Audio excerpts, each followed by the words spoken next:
Terus aku mau nanya,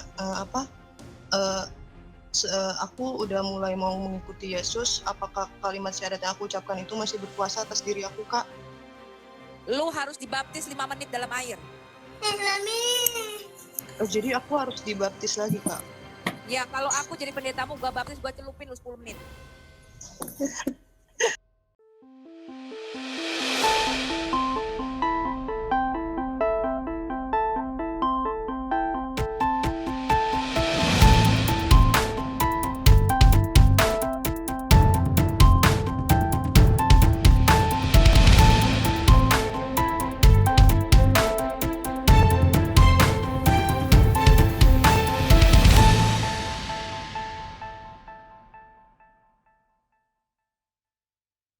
Salam damai sejahtera bagi kita semua. Kembali dengan saya di channel Gereja YouTube. Terima kasih bagi teman-teman yang senantiasa mendukung dan mensupport perkembangan channel ini. Tuhan Yesus memberkati kita semua. Pada kesempatan kali ini saya membagikan bagi kita semua sebuah video di mana momen duet Sofiatul dan Elia Mirun bawa jiwa-jiwa untuk dibaptis dan dimenangkan menuju ke Yesus Kristus Sang Juru Selamat. Coba ditanya dulu, Pep.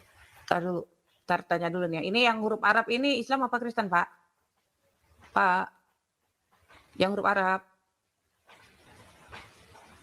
Islam apa Kristen, Pak? Islam. Oh, oke. Ada yang mau tanyakan? Ya silakan, Pak. Silakan. Yang Islam dulu ya, silakan. Jadi gini, kenapa dunia ini bisa diciptakan? Kalau menurut kami, karena ini diciptakan oleh Tuhan kami, ya kan? Jadi bagaimana menurut pendapat Anda mengenai kenapa dunia ini harus diciptakan? Tolong dijelaskan menurut pemahaman Anda. Oke, sekian. Terima kasih. Kenapa dunia ini harus diciptakan begitu, Pak? Iya. Nanti ketika raja kami itu sudah datang sebagai hakim, nanti saya tanyakan ya. Kenapa Yesus, kenapa engkau menciptakan dunia ini? Kenapa begitu? Tapi gini ya, untuk manusia ya secara khusus ya, kenapa Tuhan itu sampai menciptakan manusia dan segala ciptaannya, itu adalah untuk membagikan kasih-Nya. Buktinya apa? Allah itu menjadikan manusia sebagai mandatarisnya untuk memelihara bumi.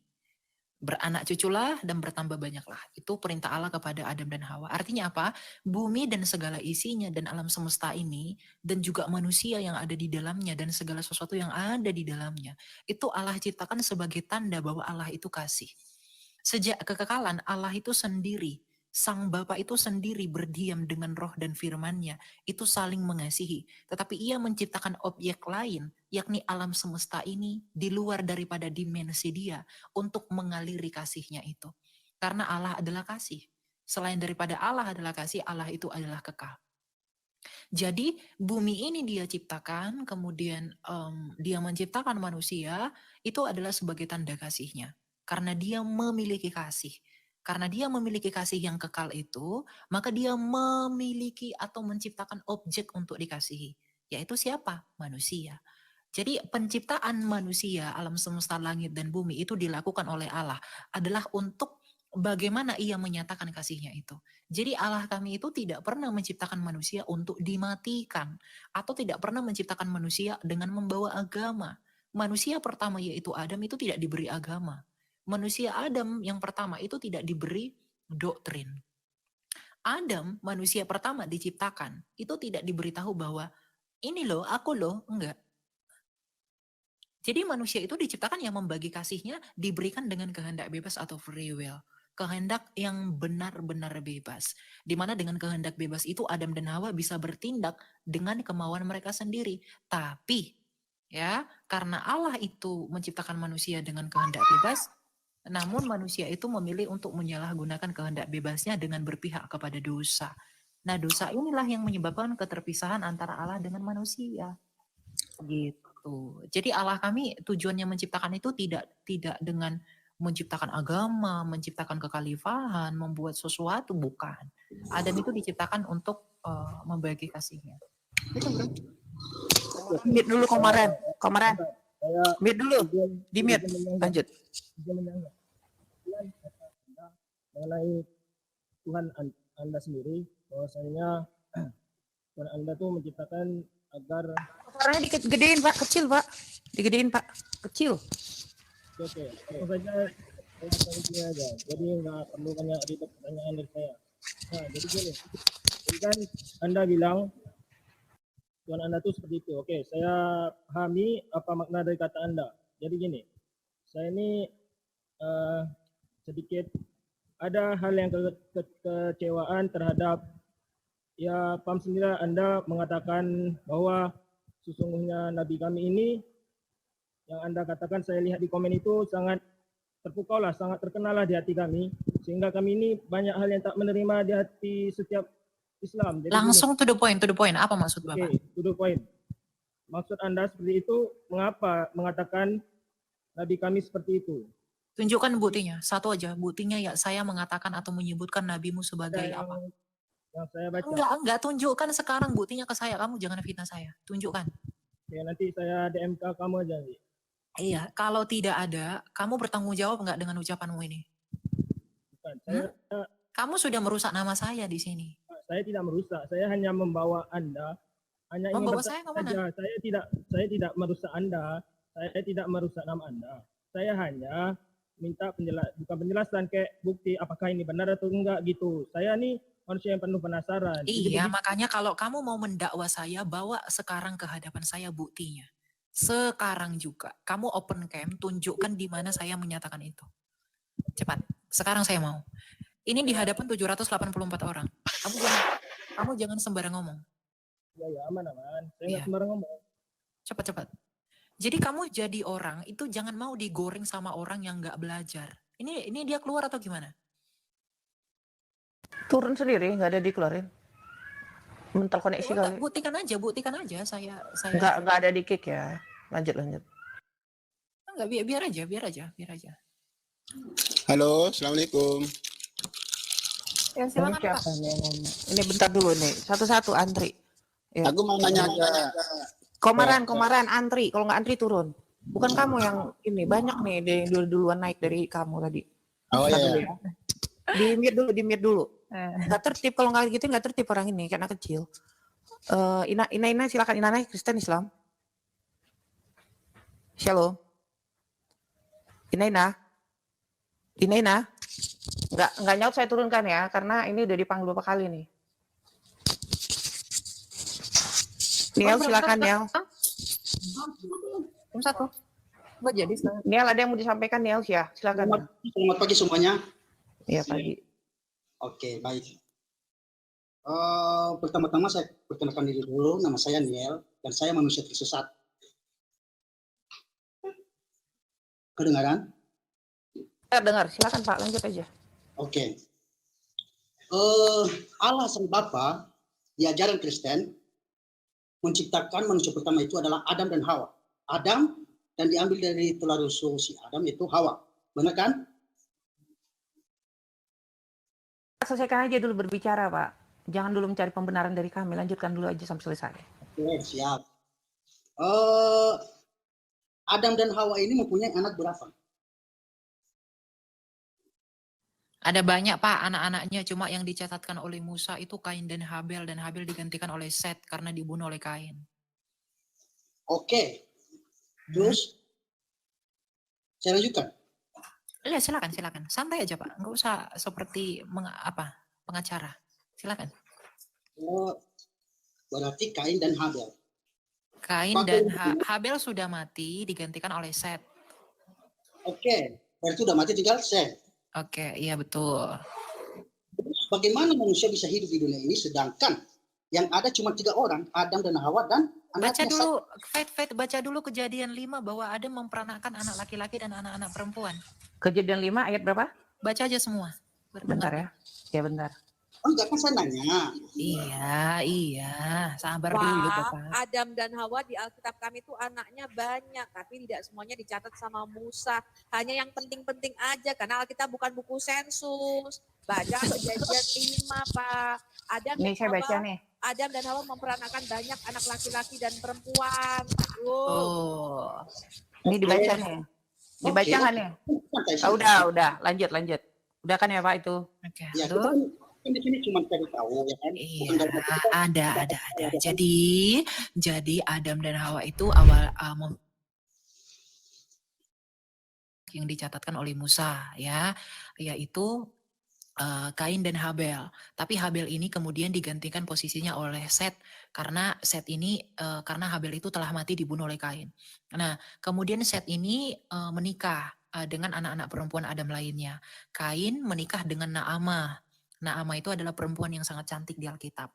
Nah, kemudian anak-anaknya Kain dari Naamah dan anak-anaknya Set itu kawin campur. Kemudian lahirlah anak-anak Nefilim.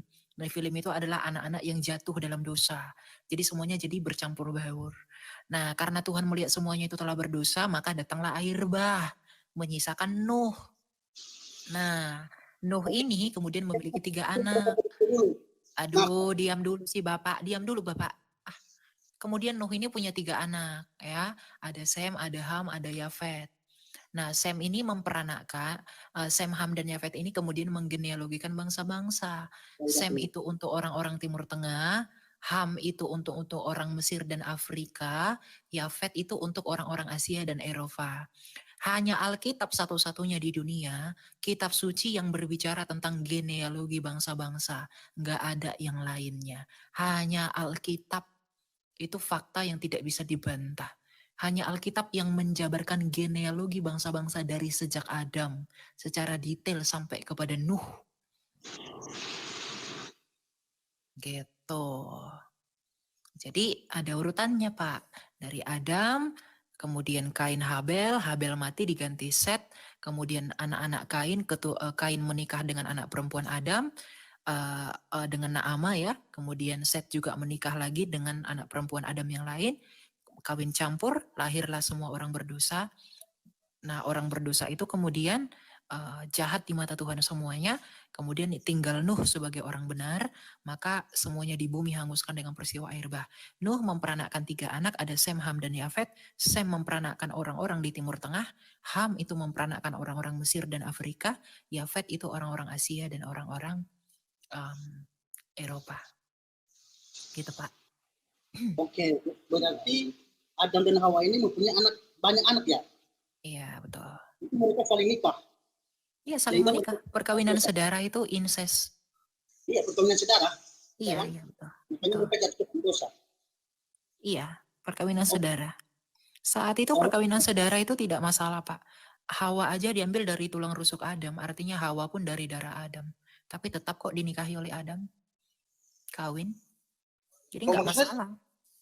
Pernikahan saudara itu nggak masalah. Perkawinan saudara tidak masalah. Hawa aja dari Adam loh Pak, dari darah Adam. Kan Hawa diciptakan dari tulang rusuknya Adam. Dari Adam juga diambil. Berarti sekarang di ajaran Kristen itu dipersilakan nikah saudara? Ya enggak boleh, karena itu sekarang moralnya sudah berbeda. Waktu itu ya Pak, DNA-nya manusia tidak seperti sekarang. Pernikahan itu tidak diperbolehkan ketika hukum Taurat turun pada zaman Musa di Imamat 18. Itu baru diatur ketika manusia jatuh ke dalam dosa, maka udah banyak penyakit turunan, kutuk itu masuk. Sehingga kalau kawin dengan orang yang sedara atau terlalu dekat hubungan sedaranya, itu akan terjadi terjadi penyakit turunan, ngerti ya? Kita ini memang Alkitab mengatakan di Kisah Rasul 17 ayat 26, seluruh manusia di bumi itu diciptakan hanya dari satu darah, darahnya Adam. Memang kita ini semua sedarah, Pak. Kalau Bapak merasa Bapak turunan monyet, ya itu deritamu, berarti kita berbeda spesies, ya. Tapi Alkitab mengatakan seluruh manusia di dunia ini satu darah, kecuali Yesus, karena Yesus tidak lahir dari hubungan biologis laki-laki dan perempuan, sehingga Yesus itu tidak mempunyai darah Adam. Satu-satunya yang di dalam tubuhnya itu tidak mempunyai darah Adam hanya Yesus. Walaupun dia lahir dalam rupa manusia, tapi dia nggak mempunyai darah dari Adam yang diturunkan dari Bapa. Ngerti ya Pak ya? Oke, ngerti.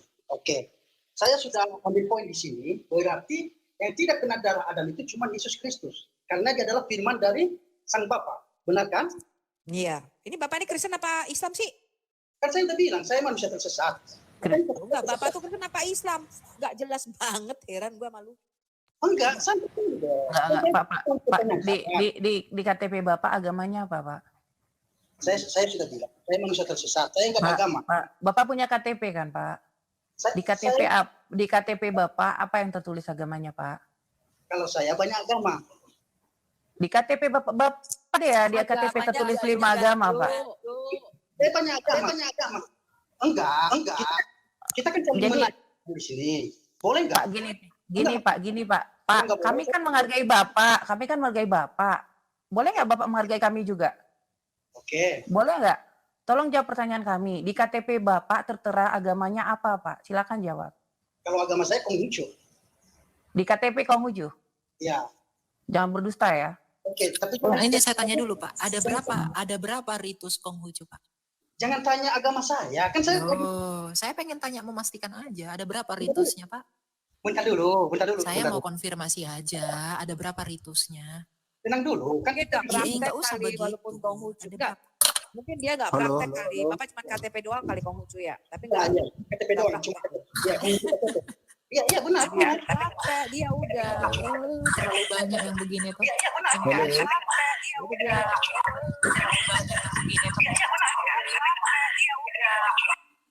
Iya, saya cuma Konghucu KTP agamanya. Nah, sekarang tadi banyak saya sudah ambil poin. Berarti yang tidak kena darah Adam dan Hawa itu cuma Yesus Kristus. Benar kan? Iya, betul. Oke. Di ajaran agama Kristen, adakah yang meyakinkan manusia di dunia ini akan masuk surga? Halo, jelas. Yesus itulah firman Allah yang menjadi manusia. Dialah manusia yang pertama kali bangkit dan sekarang ada di sorga. Nabi Bapak bangkit nggak di Konghucu? Jangan tanya agama saya, kita lagi ngebahas. Ya, kan ini Iya, Pak. Konghucu. Satu-satunya manusia yang pernah bangkit dari kematian siapa, saya tanya? Kok saya pernah pergi itu ya, waktu itu kita doa lagi ke China. Saya itu pergi, sebentar Pak, saya itu pergi ke kuburannya Konfusianisme. Dia punya anak tuh. Konfuce, anaknya kalau nggak salah, Kong siapa gitu. Ada kuburannya semua Pak. Kita ke kuburannya. Nah, Oke. kalau Kongguan, kalau cicitnya si Kongguan itu ada di Jawa Pak cicitnya. Kongfuse, Kong Sapa, Kong Zi, apa Kong Sapa gitu loh, gue lupa deh namanya. Kongguannya tuh ada di Indonesia Pak. Tuh Bapak kalau lebaran kan beli tuh roti Kongguan, itu ngerti kan? Ah itu keturunannya Kongfuse. Kongfuse mati Pak, kuburannya ada. Saya ke kuburannya waktu itu. Ibu lebih paham agama saya daripada saya. Paham Bukan lagi. saya paham. Saya Gimana tahu sih? karena saya pakai Bapak, anaknya. Pak, Jadi kuburannya itu di satu komplek. Bapak ini lucu. Bapak ini lucu loh. Ya, kita ke tempat Shanghai ke ibadah, beberapa Pak, kota tempat pada ibadah waktu Konghucu itu. namanya apa, Pak? Dia Saya Konghucu nggak tahu, dia jadi-jadian aja ini. Enggak, Konghucu tanya dulu. jadi-jadian. Bapak selalu ibadah di suatu tempat namanya apa, Pak? Kongguan. Konghucu jadi-jadian dia, Konghucu. Iya, udah turun Pak. Tapi KTP. Udah, Udah. Penipu nggak usah dilayani ya. Ini banyak yang lebih jujur kita ini. Silakan lanjut ini dengan siapa Makan ya? sayur dulu. Dengan silakan Pak DXX ya. Pak DXX Islam Kristen Pak. Dax, Boleh bertanya nggak? Bapak Islam Kristen Pak. Saya Islam. Silakan. Ini pertanyaannya. Sebelum Yesus disalib tuh kan berarti belum ada gereja gitu ya. Nah, karena jadi simbolnya gereja itu kan salib tuh. Iya nggak? Iya apa salah? Belum ada gereja karena arti gereja itu orang yang dipanggil keluar. Lalu bagaimana? Ya, Gedung sebelum gereja belum salib ya ada. nggak pakai Oke, simbol berarti- salib. Iya. Kristen Oh, berarti- mula-mula itu simbolnya ikan, Pak. Oh, Namanya simbolnya ikan ya. Simbolnya Iya. ikan. Iya. Oh. Kristen itu simbolnya ikan. Terus? Jadi Karena dulu- waktu di zamannya Yesus Kristus itu orang Kristen itu beribadahnya tetap di gereja juga ya? Sinagoga Bukan, namanya. Di sinagog, sinagoga. di tempat ibadahnya Iya. orang Yahudi. Pada waktu itu kita sampai tahun 135 sebelum pemberontakan Simon Bar Kokhba, semua orang Kristen beribadah di sinagog-sinagog. Kita itu Kristen itu adalah bagian dari agama Yahudi, Pak. Karena kita Yudaisme. orang Yahudi. Betul. Di Namanya sinagog. sekte jalan lurus ya. Jadi Kristen itu adalah bagian daripada sekte Yahudi seperti Farisi, Saduki, orang Selot, ya semua Kristen itu ibadahnya di apa Yahudi, di sinagog Yahudi. Oke, apa yang mau kamu tanya? Oke, thank you. Terima kasih. Pas gitu doang. Udah gitu doang. Ya Siap, udah, Pak. gitu doang, gitu doang. Ya, makasih. Saya turunkan ya Pak. Makasih sudah bertanya. Silakan lanjut ke Cikgu. Silakan Cikgu. Halo Bang. Silakan Cikgu mau bertanya silakan.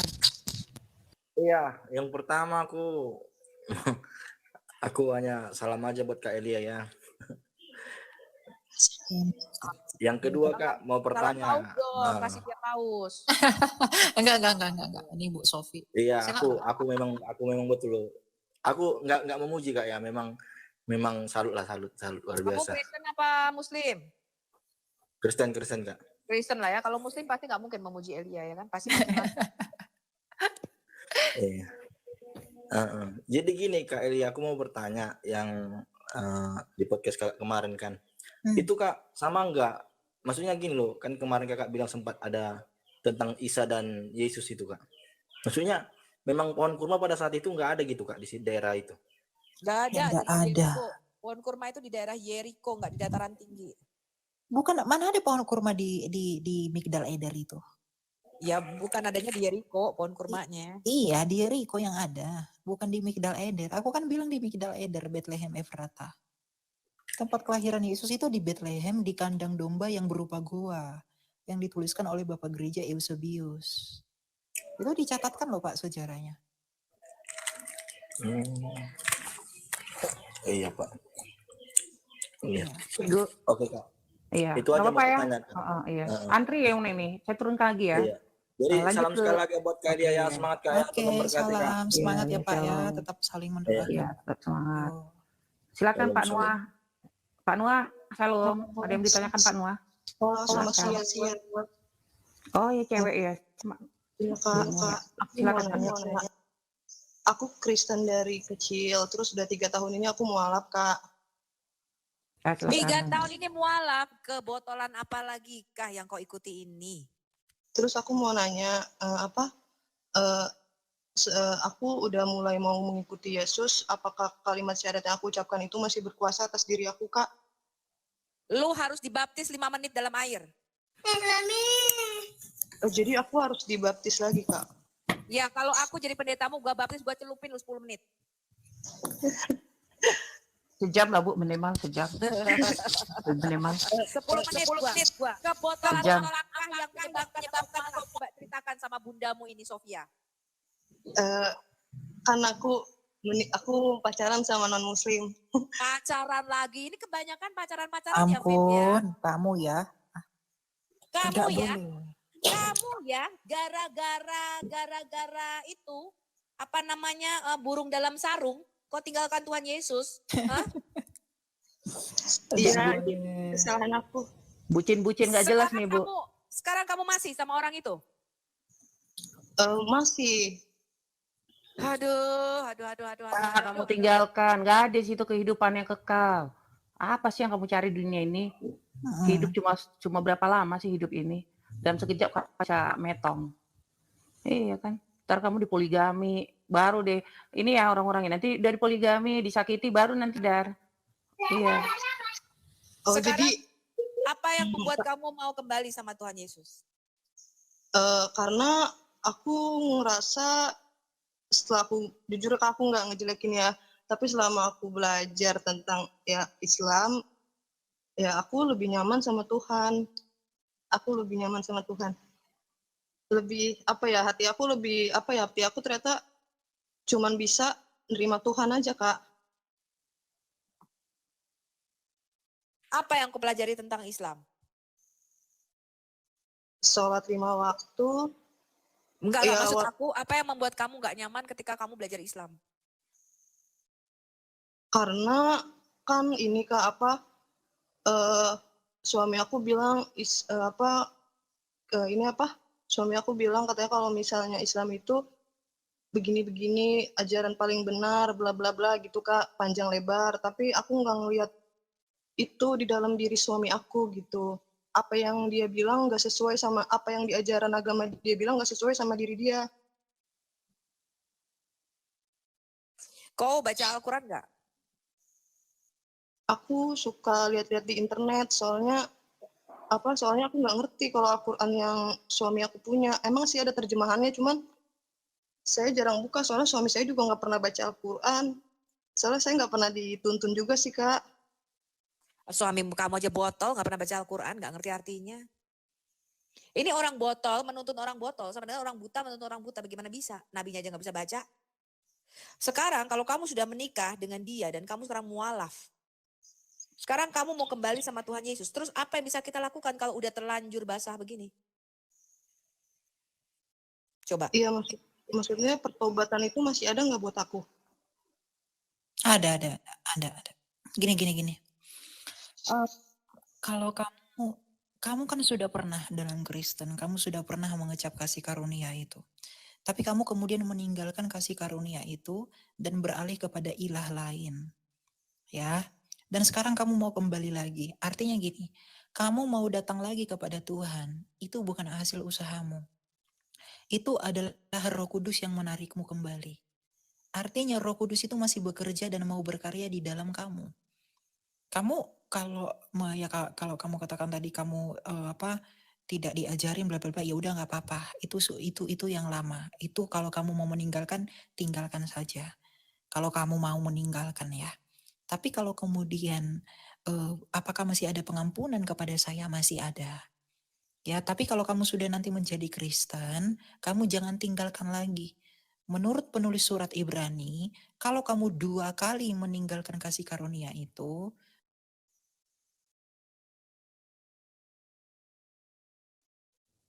gitu ya. Nah, Hilang suaramu. Tadi suaranya hilang. ini ada nggak suaranya? Udah. Oke.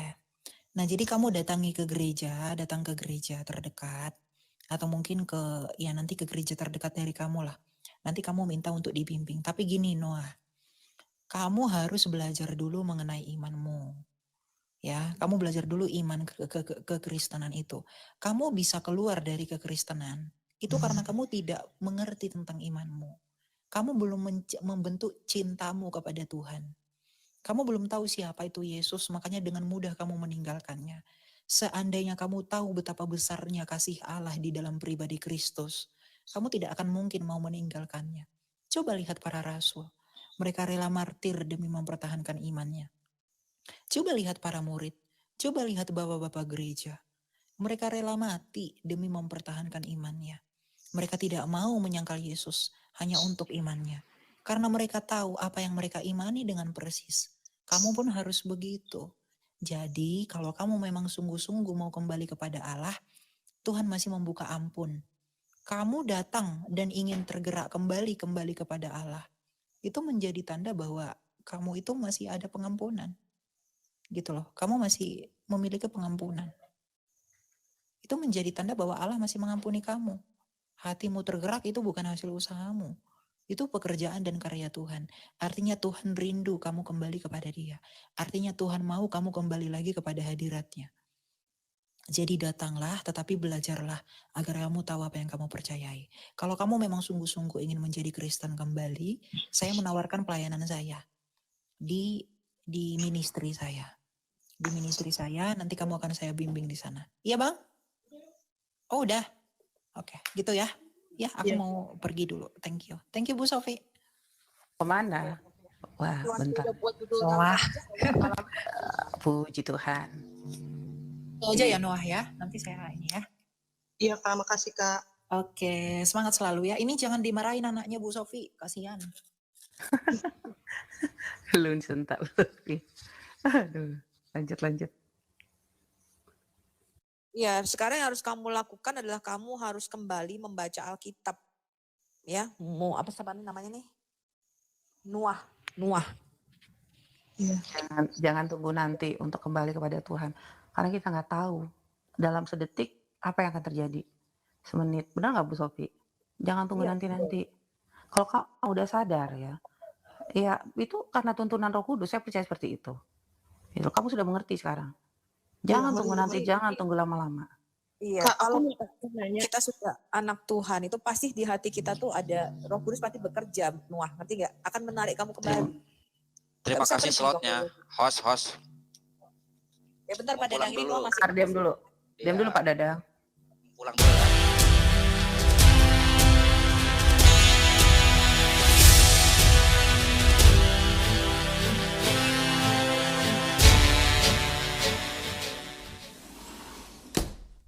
Skim tadi penjelasan Elia Mirun, ini terwujud kerana prinsipnya setiap agama di dunia ini adalah sesuatu yang memang secara sengaja diciptakan oleh Allah. Perbedaan-perbedaan yang ada adalah memang sesuatu yang dikehendaki oleh Tuhan, kerana itu segala sesuatu. Perbedaan-perbedaan yang terdapat di antara kita adalah sepenuhnya kehendak Tuhan, tidak perlu ada upaya untuk meruntuhkan antara satu dengan yang lain, kerana keberagaman adalah wujud kecintaan Tuhan terhadap dunia ini dan terhadap semua agama dan terhadap semua makhluk. Demikian dulu saudara-saudara sekalian, pembelajaran kita di episode kali ini. Saya selalu menunggu masukan dan komentar-komentar dari saudara-saudara sekalian demi perkembangan channel Gereja YouTube ini. Saya menyudahi episode kali ini. Shalom. Om Swastiastu, Nama Budaya, salam kebajikan, salam sejahtera, Tuhan Yesus memberkati. Cukup Rupiah 10,000 per pekan. Puji Tuhan kita dapat menjadi dampak, menjadi bagian pembagian Alkitab gratis. Saudara Gereja YouTube mau enggak ambil bagian dalam program membagikan 1 juta Alkitab gratis di Indonesia? Saya percaya pasti mau. Dari Gereja YouTube buat gerakan membagikan 1 juta Alkitab ke seluruh pelosok Indonesia. Pasti saudara mau satu Indonesia faham Alkitab. Kita punya sebuah program membagikan 1 juta Alkitab gratis di Indonesia. Yak jadikan Indonesia dengan membagikan Alkitab, membagikan kabar baik dan pastinya kita mau membagikan Alkitab dengan bentuk fisik. Nah ini, kalau kita bersama-sama dukung ini bisa bergandengan tangan, kita gunakan channel Gereja YouTube untuk terus bergerak maju dan berdampak mewujudkannya bersama. Misinya apa? Kita ingin mencetak 1 juta orang yang hafal dan haus akan firman Tuhan yaitu melalui Alkitab gratis. Nah kalau ini bisa terjadi 1 juta penduduk Kristen Indonesia bisa membaca Alkitab, maka kalikan 10. Maka 10 juta orang akan membaca Alkitab, membaca firman Tuhan. Dengan itu, ini tidak akan terwujud kalau tidak dengan cara bergandengan tangan.